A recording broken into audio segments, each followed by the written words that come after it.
what if you don't have the best products? If you don't have the best products, then you need to do one of three things typically, right? In business, it's generalized one into three things. So it's price, like Craig's triangle.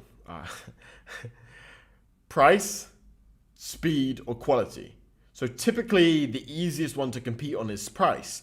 Obviously this is going to mess up your competition, mess up kind of everyone, but price is kind of the easiest thing to generally compete on because you can just lower your price very easily. Whereas speed, a little bit harder because you can actually think critically about the agent and stuff like this, or it's actual quality of the item. So let's say you're adding a gift basket or a gift bag into the actual things, right?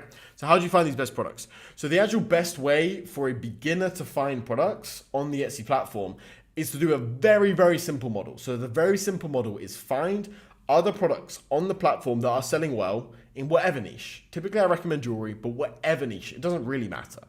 Well, actually that's not true. It does matter, but do physical products that you can buy from China, right? So find products in whatever niche, doesn't matter.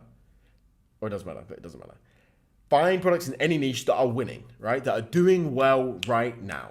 Easiest way to do this without using tools, you can use tools, but the easiest way to do this without using tools is just to go into the description, see product reviews rather than store reviews. There's two different tabs in the description. Product reviews, click most recent, done. You can kind of tell based upon this, right? And if you find these products that are already winning, you're either able to find similar products and add them to the platform, find them on AliExpress, then you can find different suppliers, but find products on AliExpress, a good place to find them.